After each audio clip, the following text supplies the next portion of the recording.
Alright, what's going on, guys? Trev back again, here to bring you another video. This one's going to be doing my weekly video predictions for what I think is going to happen next week in Game of Thrones Season 6. This one's for Episode 6, called Blood of My Blood.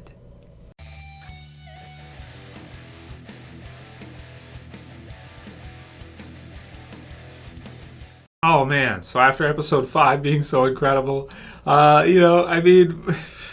Game of Thrones is nuts, man. I mean, it outdoes itself even when we think it kind of can't. When it reaches like a new pinnacle, it's like, can't get any better. It somehow manages to. It's absolutely crazy. So, Episode 6. If you haven't seen Episode 5 yet, this one's going to contain spoilers for Episode 6. So, heads up, dudes. I'll put the link in the description for my review for Episode 5. Hold the door. Hodor, awesome. Just so brilliant, man. So, check that out if you guys missed it, if you haven't seen my review yet of it. So this one, Blood of My Blood. So I'll also put the link in the description for the promo video from HBO, from their official Game of Thrones YouTube channel, as well as a description that I found online that may or may not be legit. Sounds legit from the promo. So pretty cool. So the promo goes through, really cool promo. Probably the biggest thing I'm most anticipating is to get to see the face-off between the High Sparrow and Jaime, and just what the hell happens. This one for me, seeing the promo, because in Episode 5 we don't see anything of King's Landing. We don't know what's happening there. So this one is really cool because we get to see Margery out on the steps. And, is the High Sparrow going to make her do her walk of atonement? Seems like it, man. I'm trying to.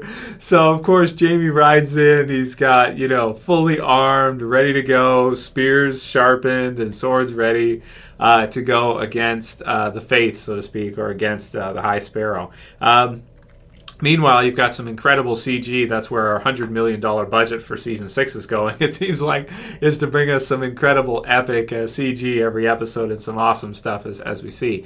In this one, you've got, people everywhere watching. Just tons and tons of people watching. Huge in terms of scale. And it looks incredible, dude. It looks like an incredible face-off.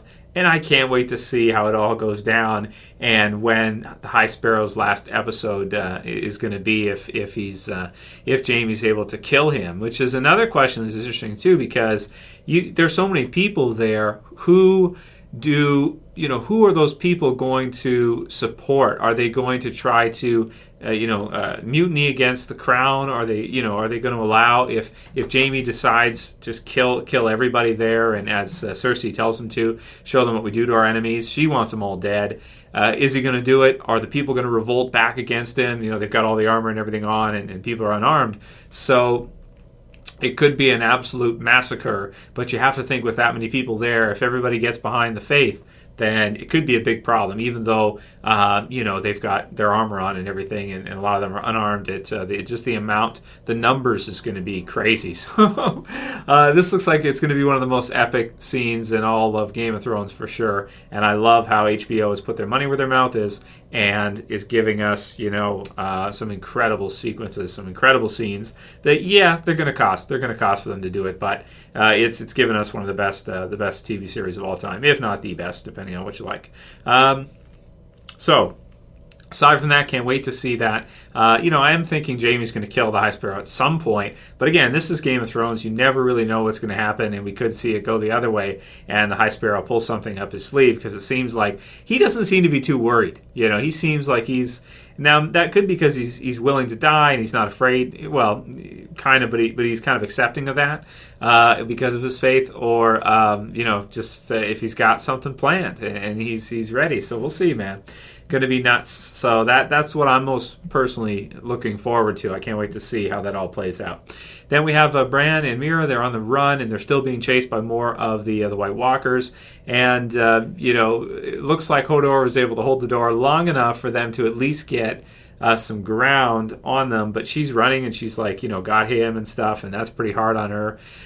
And they're the dead. So the dead in Game of Thrones, the dead in Westeros, they don't walk at a light walk speed or light jog. They sprint. So and it seems like to me they don't get tired. So That's going to be tough. But, I would think that Bran obviously is going to survive that. They already killed off pretty much everybody else with their storyline so far. It's just the two of them now, which is pretty nuts to see. Crazy how much I'm loving this season, seeing Bran's part of the story, because in the past before, in earlier seasons, I really wasn't that into it. But seeing the flashbacks from him, of course, Hodor, what happened with that, it's just been incredible. So I'm thinking they're going to get away. I think they're going to be fine. But it's definitely interesting, that's for sure. We've got Sam arriving home, which is cool with Gilly and that, and getting to see his dad again. So that's weird. Again, the CG looks amazing. You can see, the whole city looks really cool. And somewhere he never thought he would be. So not too much else to say about that. It should go kind of as we expect, and it seems like his dad really doesn't like him, as we could have imagined, as you kind of alluded to earlier on in the series. So, so without mercy, and then we've got the standoff, and we've got Daenerys who... Conqueror, so the Conqueror part with Daenerys. Yeah, so breaker of chains, Conqueror, this kind of thing. It's kind of cool, the storyline they did with Daenerys. So she goes in, of course, and we think she's in all this trouble, and then she's able to turn it around and have everyone come back with her. So it's really cool. It's kind of like the fated, it's like the idea of fate in Westeros and in Game of Thrones.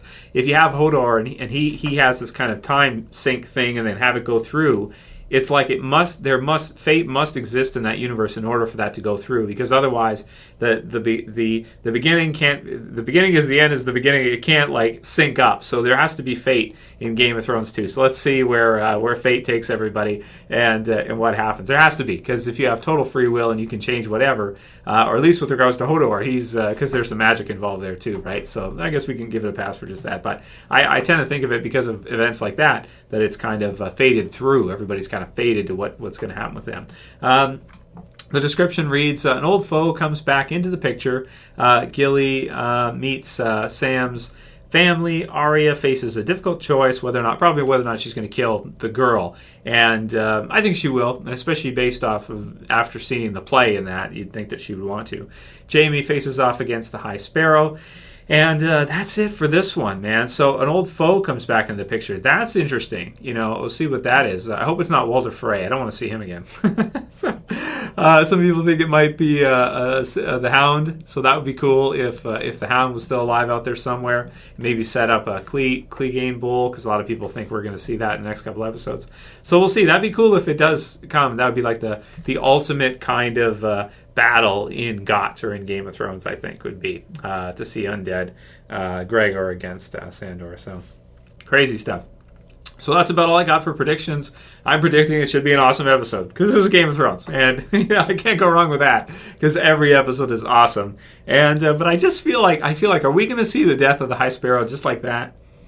I feel like it's too simple for Game of Thrones. I feel like that's too easy. So there's got to be something else that's going to happen that we can't really see right now, but something's going to go down. The High Sparrow, I don't think this is going to be his last episode. I'll be surprised if it is. If it is, I'll be happy, because I don't like him.